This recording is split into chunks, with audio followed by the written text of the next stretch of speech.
Olá, seja muito bem-vindo ao Resolvendo Dilemas. Estamos aqui nos estúdios da TV Cidade, no canal 14 da NET e para todas as plataformas digitais. Trazendo um tema que, para mim, que trabalho muito ligado à área da automotiva, às concessionárias e a todo esse ecossistema que é o mundo do automóvel, trazer essa pessoa que está hoje disponibilizando o tempo dela, que, gente, custa uma grana o tempo dessa pessoa que você não tem ideia. E ele carinhosamente me cedeu aí o seu tempo para contar um pouco dessa história. E eu digo para vocês, eu sou tão grata ao meu trabalho, aquilo que a gente faz fora da TV, que me dão as oportunidades de poder trazer para você, telespectador, uma celebridade na área automotiva. Você vai ter hoje a oportunidade de conhecer, falar, ouvir um pouquinho do Ricardo Bacelar, assim, ó, uma das sumidades quando se fala sobre o tema automotivo. E ele vai trazer quentinho para a gente tudo o que está acontecendo a nível Brasil em relação à questão dessas importações, desses carros elétricos, da mobilidade, desse papo todo de garagem que a gente tem escutado muito aí. E vai contar um pouquinho dessa história incrível que é uma vida dedicada ao setor automotivo. Ricardo, muito obrigada, seja muito bem-vindo ao Resolvendo Dilemas. Eu confesso para você que nesse momento a minha vontade mesmo era estar aí ao seu lado, no Rio de Janeiro, né? Rio 40 graus, do que está aqui, né, na minha cidade, Farroupilha, encasacada com chuva e rezando para ver se a gente sobrevive a esse caos climático que o Rio Grande do Sul está passando. Assim, muito obrigada por ter aceitado esse nosso convite para contar um pouco do papo de garagem, de tudo que você está vivenciando aí, porque estar mais próximo de São Paulo, Rio de Janeiro, convivendo com o mercado automotivo, com as tomadas de decisão, com os tomadores de decisão, é outro nível a informação. E é uma coisa que a gente aqui preza muito no Resolvendo Dilemas e na TV Cidade, que é informação de qualidade, sem fake news, sem invenção, mas com muita personalidade. E personalidade, meu amigo, é uma coisa que você tem. Seja bem-vindo aqui, assuma o controle, que hoje é você que dirige o Resolvendo Dilemas. Oh, querida Perla, eu que agradeço o gentil convite de estar aqui, honrado, né, compartilhando aqui o espaço do seu programa, a atenção da sua audiência. Estou super feliz e espero entregar o conteúdo na mesma medida da expectativa que você foi subindo, né? Quanto mais adjetivos você colocava para mim, mas eu realmente estou muito feliz de estar aqui, um prazer. Tenho certeza que a gente vai bater um papo super gostoso. Obrigada, querido. Conta para mim um pouco dessa tua trajetória para que nossa audiência aqui no Rio Grande do Sul possa conhecer um pouquinho de tudo que Ricardo Bacelar já fez nessa caminhada. Eu vou deixar para você resumir o currículo, porque eu sei que daí nós, se fosse para falar de tudo, precisaria daí realmente de um podcast de 2, 3 horas, né? Mas conta para a gente como é que foi toda essa sua transição dentro da área automotiva e que culminou nessa questão incrível que eu tô apaixonada, que eu não sei, eu acho que eu devo ser agora a viciada no YouTube do Papo de Garagem. Conta pra gente como é que é isso, sair de uma área e assumir o controle e a jornada e a rota do seu dia a dia aí no Papo de Garagem. Obrigado pelo espaço. Bom, realmente, resumir 44, 45 anos de jornada é realmente uma tarefa bastante difícil, mas se me for possível, bom, eu me formei na área de tecnologia da informação lá atrás, na década de 80, quando ainda era chamado de processamento de dados. Trabalhávamos com aqueles computadores gigantes que ocupavam salas e salas, né? Muito antes dos computadores pessoais, mas lá eu fui galgando uma série de posições e aos poucos migrando da área técnica, eu me formei na engenharia, fui migrando para a área de marketing, mais depois para a área de comunicação, a área de estratégia, e depois eu migrei de área, eu fui para a área de telecomunicações, eu fui líder para a área de comunicações, de telecomunicações durante uns bons anos, até que surgiu a oportunidade de eu passar a liderar a indústria automotiva, quando ela já começava a dar sinais do grande processo de transformação que ela passou a viver. Eu até brinco que hoje você dizer que a indústria está passando pelo maior momento de transformação da sua história já virou um clichê há muito tempo, porque isso já está acontecendo há muito tempo. Eu, num evento recente até, eu fiz questão de fazer um dever de casa e voltar nas minhas anotações de quando foi a primeira vez que eu usei essa expressão. E quando eu cheguei em 2011, eu parei. Falei, não, vai dar uma certa depressão, então é melhor parar por aqui. Então, isso é um processo contínuo, até porque toda a experiência que eu tive na área de tecnologia, depois na área de telecomunicações, me ajudou sobremaneira a entender bem esse processo de transformação. Eu costumo dizer que a indústria automotiva ela se envolveu numa trigamia indissociável para sempre. Não dá mais para pensar em indústria automotiva sem tecnologia e sem telecomunicações. E aí eu tive esse grande benefício de aportar todo esse conhecimento acumulado durante anos para trazer conteúdo, trazer qualidade nas discussões com a indústria e, por que não, também dirigir algumas pautas das mais importantes nas mesas de discussão estratégica da indústria.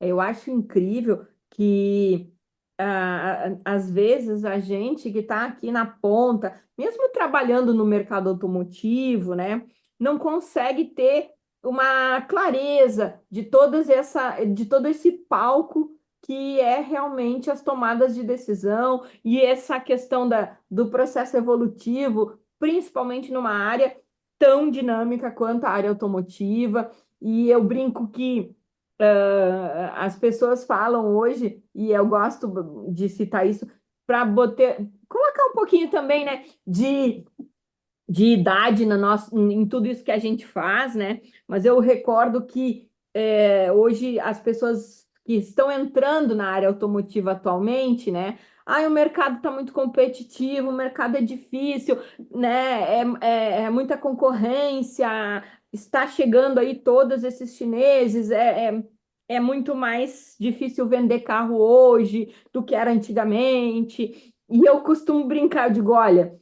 eu acho que isso é uma falácia, porque quem vendeu carro na URV, quem vendeu carro com inflação diária, teve muito mais dificuldade para vender carro do que numa situação, condição comercial estável, com aportes financeiros, com todo esse apoio econômico que tem hoje, né?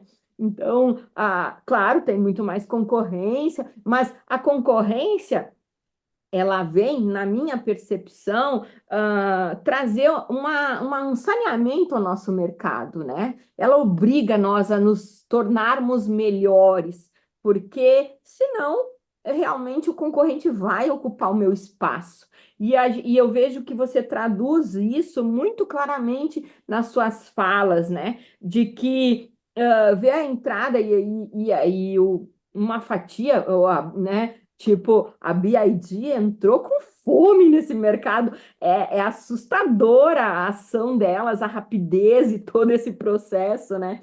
Então, ver essa trajetória e poder trazer uma luz ao comprador, ao cliente final e a tudo isso, eu acho que vindo da tua parte é realmente um esclarecimento, né? Tipo, é uma boa ideia comprar um carro elétrico?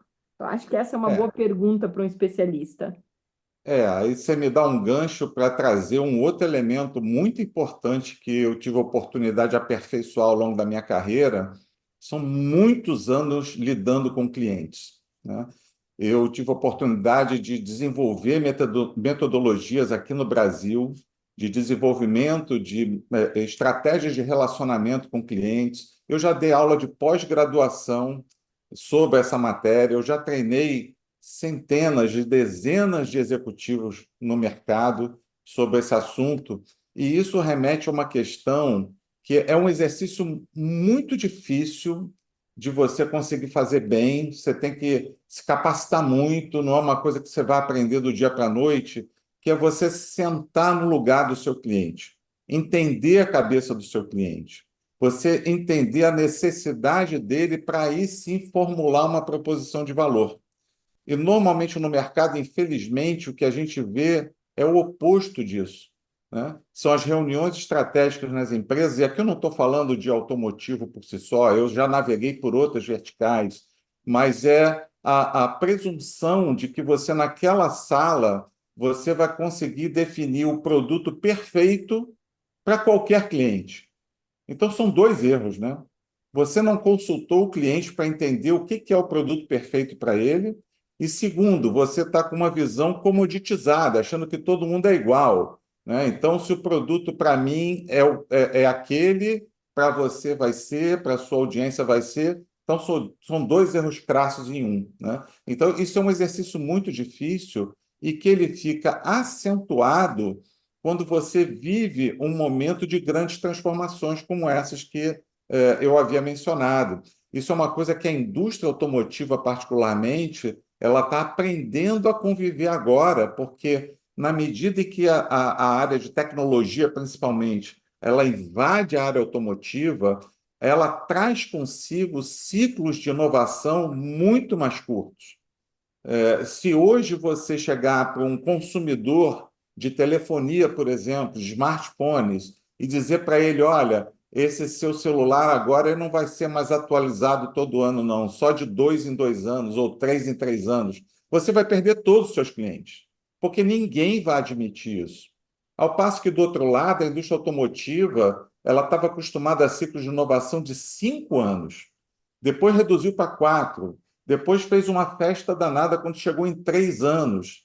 E essa migração continua acentuada, talvez não chegue no nível dos smartphones, mas ela certamente vai se aproximar cada vez mais.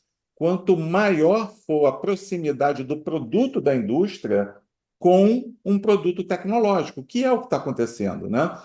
Muita gente já usa o jargão, o veículo vai virar um smartphone sobre rodas. É uma semântica meio forçosa, mas tem um fundo de verdade, porque o embarque de tecnologia está maciço. Então, a indústria precisa aprender isso e adequar isso à comunicação, à interface com os seus potenciais consumidores. E isso é um aprendizado, como eu falei no início, bastante difícil. E esse é um legado assim que eu procuro também levar de valor para a indústria, graças à minha experiência pregressa. E eu acho que o que você colocou, eu não sei, mas eu já me sinto andando num smartphone, né? Porque tela digital, tu aperta, ele fala contigo, ele sabe aonde ir, e alguns já estão dirigindo por mim. Então, eu acho que a gente já está assim nessa semântica de que estamos dirigindo um smartphone. E Sim. trazendo esse contexto aí que você colocou de toda essa evolução, né? A chegada dos importados a um nível expressivo de tecnologia que eles trazem embarcadas, dentro de um mercado que é ávido por isso, né? Ávido. Acho que isso é um diferencial. Sem dúvida. Quer dizer, eu li a primeira pesquisa a respeito de perfil de consumo globais, mas nacional já deve ter aí uns, sei lá, eu arriscaria dizer uns 7, 8 anos, e ela já mostrava que o brasileiro, ele é sim ávido consumidor de tecnologia. O brasileiro é capaz de entrar numa fila, ele é capaz de pedir dinheiro emprestado, ele é capaz de financiar, ele se vira para ter sempre o topo da tecnologia. Ele é insaciável. E isso, de novo, eu não estou falando só de automóveis, mas isso acaba acontecendo também com os automóveis, de novo, na medida em que a tecnologia vai aflorando dentro do produto. Ele cada vez mais ele vai identificando o automóvel como efetivamente um produto tecnológico, né? E isso trabalha na cabeça do consumidor, né? Aquela compulsão hedonista, né, de consumo, ela vai aflorando, né? Só que o produto automóvel, o produto da indústria, é um produto bem mais caro, né? Então a gente tem que fazer algumas considerações particulares de mercados diferentes. Mas, sem dúvida nenhuma, essa evolução tecnológica rápida, ela também traz alguns elementos que remetem a algumas reflexões que estão em discussão hoje na indústria, como, por exemplo, a questão do preço, ou da redução do preço, do preço cair na medida que o produto vai sendo usado. O veículo elétrico, por exemplo, está caindo muito de preço, muito mais que a combustão. Eu já tive oportunidade de falar sobre isso no programa Papo de Garagem. Eu fiz um corte específico sobre esse assunto, porque era uma questão recorrente. Eu entendia que ela merecia um esclarecimento maior, né? Então, eu até usei uma comparação com o ambiente de smartphones. Eu tive meu celular roubado há coisa de uns 3 meses atrás, uma experiência que eu não desejo nem para o meu pior inimigo, porque hoje em dia você sem celular, você é ninguém, né? Mas, enfim, o celular que me foi roubado, eu tinha comprado ele 2 anos antes por R$ 10.000, arredondando, R$ 10.000. E aí eu fui roubado, precisei comprar um outro smartphone, fui na operadora, aquela coisa de você cancela aquele chip, compra outro. E a menina fez o dever de casa dela, né? Perguntou, mas você já tem um smartphone novo? A gente tem umas promoções aqui. Aí eu falei, olha, eu vou ficar satisfeito se eu pelo menos conseguir o mesmo smartphone. Não precisa fazer nenhum upgrade. Você tem o mesmo modelo, tem a mesma capacidade de memória? Aí ela, tenho, eu já olhei aqui no seu cadastro qual é o seu aparelho, eu tenho ele por R$ 3.600. Aí eu perguntei para ela, ué, eu não sabia que vocês já vendem aparelho usado. Aí ela falou, não, não é usado, é novo, na caixa. Você vai abrir, tirar o lacre aqui na minha frente. Ou seja, em 2 anos, o aparelho que eu comprei por R$ 10.000 estava sendo vendido por R$ 3.600. E aí fica a pergunta: alguém parou de comprar smartphone porque isso acontece no mercado? Isso é um efeito natural, o mercado se adapta, o mercado se ajusta. Sem falar que é muito complicado você querer comparar um produto centenário, como um veículo a combustão, que já está consolidado no mercado, com um veículo elétrico, eletrificado, que é um bebê que acabou de nascer. Então, ele tem o seu ciclo de maturidade natural e o consumidor tem que entender o momento de mercado, né? Então, num primeiro momento, vão acontecer essas nuances. Eu já soube também de uma outra situação, também mencionei lá no Papo de Garagem, da TV, a TV de plasma, lançada numa Copa do Mundo por R$ 8.000, e na Copa do Mundo seguinte, ou seja, 4 anos depois, uma TV com uma tecnologia muito mais evoluída sendo vendida por R$ 3.000. E quem parou de comprar TV nesse período? Ninguém. Então, isso é uma questão que a gente já está acostumado a lidar com outros produtos, e como é muito novo na área automotiva, as pessoas têm que se acostumar um pouco com isso, né? Então, é uma questão de acomodação, de modelo mental, mas a gente, como em todas as outras situações, a gente vai sair do outro lado ilesos. Vamos surfar nessa onda, mas eu acho que o que também vai ser um tempero em toda essa questão, Bacelar, é que a nossa indústria automotiva brasileira, ela vai ter que se mexer, principalmente porque o cliente final não vai mais aceitar o safety lift, ou seja, só a perfumaria como uma mudança justificável para a questão da atualização, né? Não adianta mais mudar só o design do farol. Vai ter que trazer uma outra tecnologia de verdade embarcada para o projeto nacional. E eu acho que esse vai ser o grande desafio das montadoras, das indústrias, é ser criativo na introdução das novas tecnologias que estão vindo, embarcadas de produções que já estão anos-luz à nossa frente, né? Porque não tem como comparar um mercado automotivo chinês, o mercado automotivo dos Estados Unidos com o nosso mercado automotivo em si, né? Eles estão realmente mais avançados no processo tecnológico dentro das matrizes de produção deles. Eu acho que esse é o grande desafio das indústrias, né? Dentro da sua matriz de produção, realmente incorporar tecnologia de verdade, não só essa coisinha. Ai, agora minha tela de, como tá, de touch, em vez de ser 4,5, vai ser 6 polegadas, né? Tipo, o que que isso realmente melhora de inovação, né? Então, acho que esses são alguns dos desafios que a nossa indústria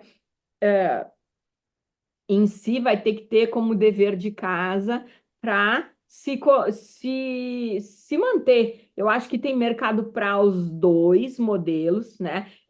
Tudo bem que, como eu disse antes, né, a BYD veio feroz, comendo um grande mercado ali, mas eu acho que esse mercado que foi abocanhado pelas montadoras chinesas, ele, na verdade, ele é um mercado que a nossa indústria estava deixando a desejar, porque a indústria estava focada em veículos e produção de menos quantidade, porque sofremos depois da pandemia com tudo isso, temos um gargalo na produção e tudo, e aí se dedicou a se produzir menos produtos de maior valor agregado para que as nossas margens e as nossas, né, os nossos spreads se mantivessem. Então, este mercado que foi atacado pelo elétrico, ele, na verdade, ele estava à deriva.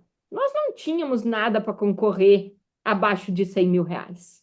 Então, eu acho que não adianta chorar as pitangas neste momento, né? Eu acho que é sentar e olhar aí e dizer, olha, foi nossa responsabilidade, a gente deixou esse mercado de lado para É, na, abrir e na abriu as verdade, portas, né? perdão.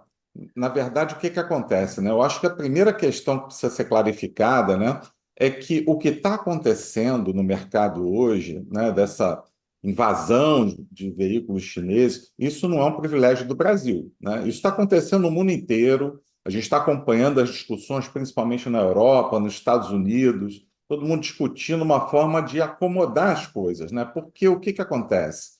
A China, nos últimos 10 anos, ela investiu demais em desenvolver produtos cada vez melhores elétricos. Ela tinha a agenda dela, né? Agora, o custo de produção no veículo elétrico, ele, para ser formulado, ele leva em consideração uma série de elementos que alguns deles estão dentro da indústria e outros estão fora da indústria, outros estão no entorno, né? Então, quando você fala, por exemplo, que aqui no Brasil, qualquer veículo ele tem uma carga tributária que gira em torno de 40%, isso causa uma diferença gigante no preço final, né? Quando a gente diz que a nossa logística dentro do país, né, o fato de nós sermos muito grandes, de termos uma malha logística muito concentrada em rodoviário e não ferroviário, isso também encarece. Então, a gente tem uma série de questões que não tem exatamente a ver com a indústria automotiva,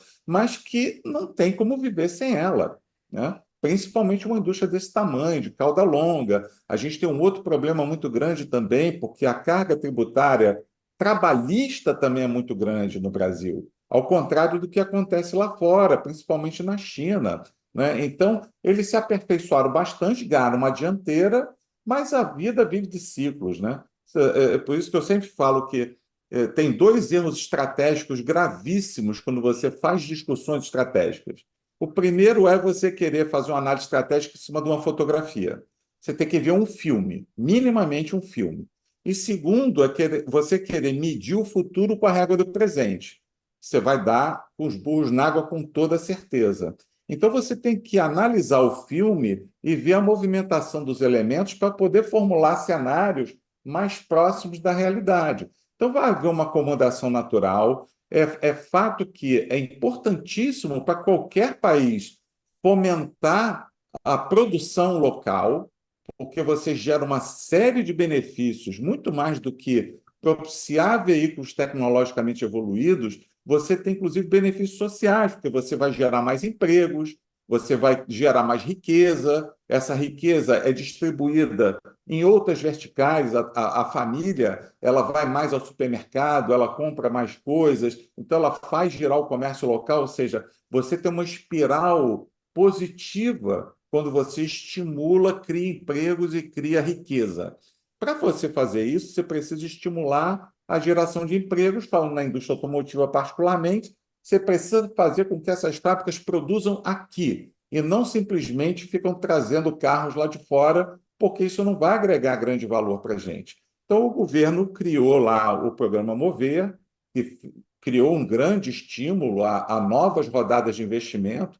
A gente viu a indústria responder rápido. Hoje, a soma dos investimentos anunciados a reboque do Mover passa de 130 bilhões de reais. Isso é muito dinheiro que vai se converter em uma série de melhorias, principalmente em produtos eletrificados, ou híbridos, ou elétricos, ou que seja, para propiciar outro elemento que é fundamental para o consumidor, aquele exercício de você sentar na cadeira do consumidor, né? Que é você estimular uma concorrência sadia. Porque a concorrência, ela naturalmente ela estimula o que? A redução de preço. Quem não tem concorrente fica muito livre para precificar o produto dele do jeito que ele quiser. Mas quem tem muita concorrência, ele tem que ser mais agressivo para ficar bem posicionado no mercado. Então, quanto mais participantes desse ecossistema de mobilidade nacional tivermos aqui, santa concorrência sadia, com regras bem definidas, com previsibilidade, regras equânimes para todos, aí a gente vai ver realmente, né, quem é mais eficiente no trato junto aos clientes, junto ao mercado, oferta de produtos e assim por diante. E isso só traz benefício para a sociedade como um todo, não somente para quem é potencial consumidor de produtos e serviços de mobilidade, mas para a sociedade como um todo. Incrível. Ricardo, eu quero te contar o seguinte: nosso tempo terminou. Eu ficaria aqui horas, eu acho que vale muito. Deveríamos e vamos providenciar aí um papo 2, papo 3, mas eu quero pedir aqui que você diga, quem quiser saber mais desse tipo de conteúdo, te encontra onde nas redes sociais? Então, um dos meus projetos mais recentes, né, depois que eu me aposentei, eu criei um canal no YouTube chamado Papo de Garagem, está aqui. Depois você vai botar a legendinha aí, é fácil de achar no YouTube. Um apresentador de barba branca, acho que só tem eu mesmo. É um programa, não é um podcast, mas é um programa variado e tem mais ou menos 1 hora de duração. A gente já está aí com 14 meses no ar. A gente vem crescendo todo mês a audiência. Hoje a gente já está falando, por episódio, a gente já está falando em torno de 20 mil pessoas. É bastante gente, mas tem espaço para muito mais. E talvez o que nos diferencia, né, sem detrimento dos outros canais, é que a gente procura justamente traduzir as principais pautas da indústria para uma linguagem simples para o consumidor entender. Então, o nosso programa fala com a indústria, sim, mas fala principalmente com o consumidor final. Ele permite que o consumidor final ele tenha uma compreensão melhor do que está acontecendo no entorno dele, para que ele consiga tomar a sua melhor decisão. Então, a gente entrega conteúdo, não é cobrado, é gratuito. O programa é quinzenal, ele vai ao ar às quintas-feiras, de 15 em 15 dias, às 18 horas, mas fica gravado lá, né? Quem realmente se interessar, entra no canal, aperta o sininho, recebe as notificações. Semana que vem já tem um episódio novo e a gente vai nessa missão e crescendo junto com o público, entregando conteúdo super qualificado, conteúdo opinativo e conteúdo descomplicado. Todo mundo entende a nossa mensagem lá.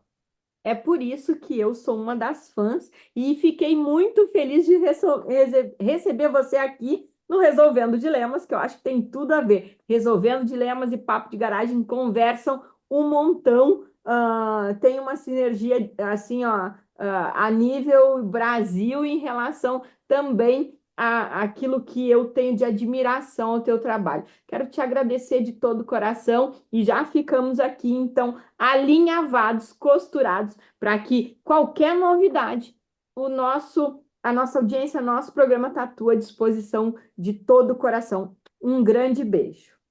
Imagina, do coração também que eu agradeço imensamente mais uma vez o seu gentil convite de estar aqui com você, agradecer a sua audiência, né, por estar aqui trocando, né, conhecimento com a gente. Eu costumo dizer que o meu esporte preferido são conversas inteligentes e eu acabei de praticar esse esporte aqui com vocês. Obrigadão, querido. Tchau. Um beijo. Tchau, tchau.